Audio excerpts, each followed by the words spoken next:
나는 누구인가? 이 질문을 탐구하라. 이 질문 그 자체로부터 시작하라. 먼저 누구를 탐구하라. 그 다음에 이다를 탐구하라. 그 다음에 나를 탐구하라. 그대가 나로 돌아갈 때 이 질문은 사라지고 아무 대답도 남지 않을 것이다. 그것이 그대의 대답이다. 그 답 없음이 답이다. 강은 그것이 일어난 근원인 바다로 돌아가서 사라진다. 강을 찾으려고 더 탐구할 필요가 없다. 강은 근원이 된다. 우리는 모두 근원으로 되돌아가고 있다. 우리가 말하는 하나하나의 문장이 되돌아가고 있다. 모든 행위는 그것 자체를 향하여 가고 있다. 그대가 알아차리기만 하면 그대의 여행은 끝날 것이다. 우리는 근원 안에 있다. 애쓰지 않아도 그대는 이미 그곳에 있다. 선택을 하라. 나는 자유롭다를 선택하면 그대는 자유롭다. 나는 묶여있다를 선택하면 그대는 묶여있다. 그것은 그대의 선택이다. 그대는 묶여있음을 선택한다. 그대는 고통을 선택한다.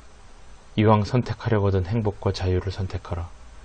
사랑을 선택하는 것은 좋은 선택이다.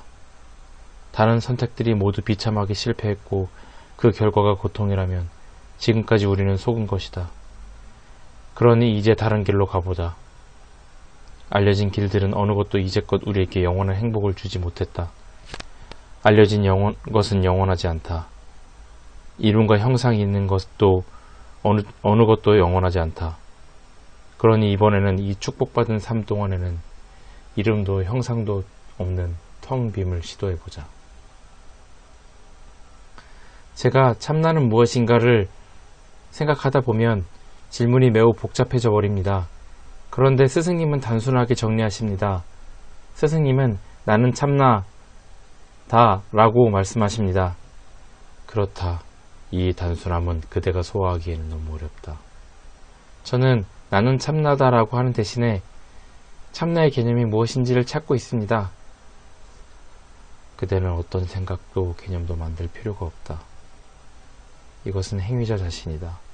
그대는 이 점에 동의해야 한다. 이 점에 동의하지 않을 수 없다. 그대가 어떤 사람에게 나는 자신이 아닌가요? 라고 물을 수 있는가? 그러면 그 사람이 그대를 어떻게 생각하겠는가?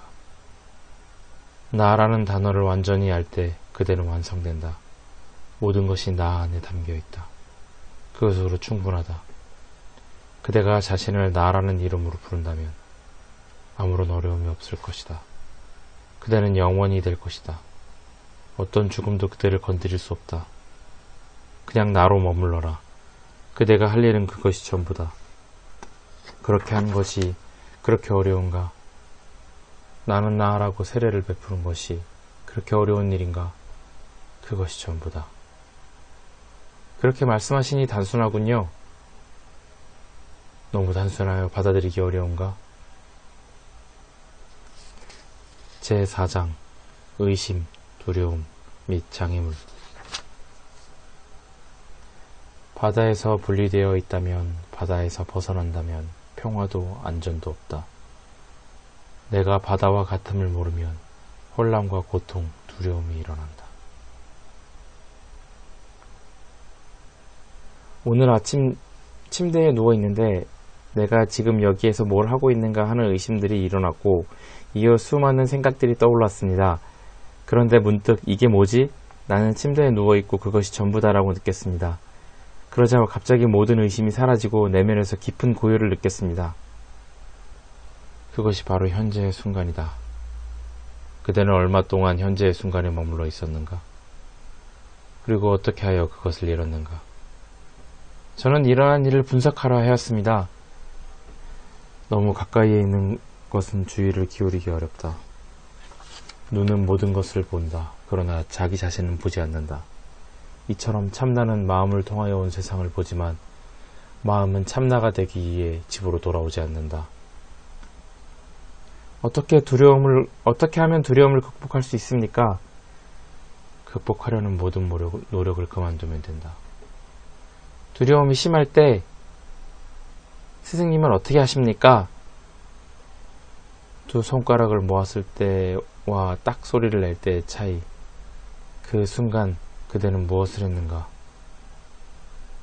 딱 하는 소리, 그 소리는 어디서 왔는가? 이 소리는 손가락들을 원래 상태로 되돌림으로써 왔다.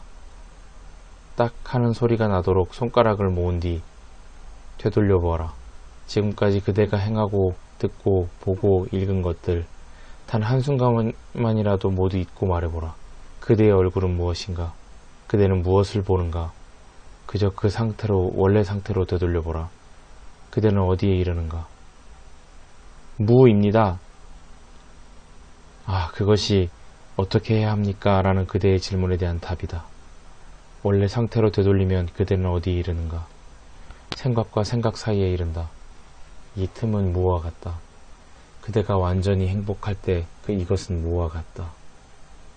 그대의 연인을 20년 만에 만나서 말할 수 없이 행복할 때 그대의 마음속에는 무슨 생각이 일어나는가?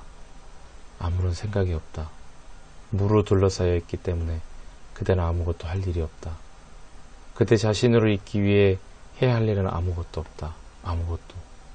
물론 무엇이 되는 것, 예컨대 의사가 되는 것은 이와 다르다.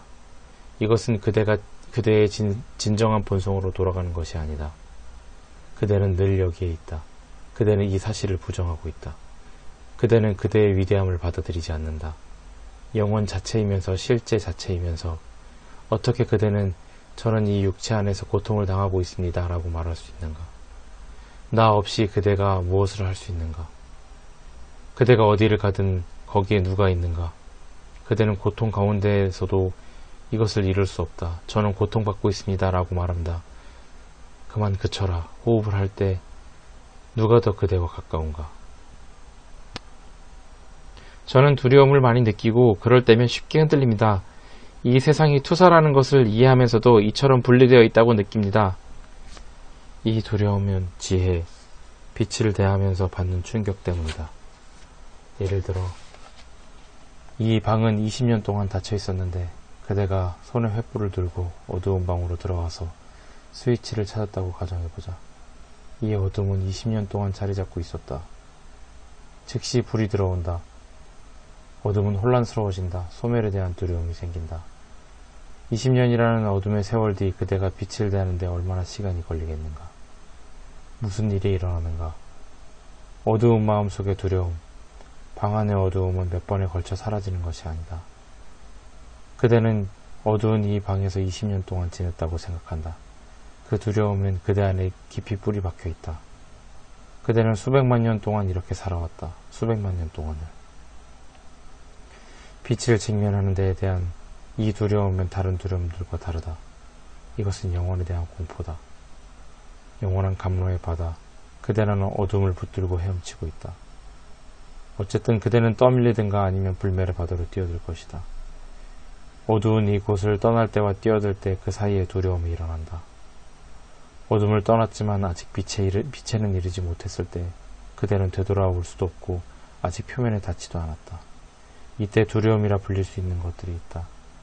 영혼으로 뛰어들기가 두려운 까닭은 나는 이 몸, 의식을, 이 어둠을 잃을 것이다 라는 생각 때문이다. 이것은 빛을 직면하는 데에 대한 두려움일 뿐이다. 그대는 감로가 될 것이며 죽음은 없다.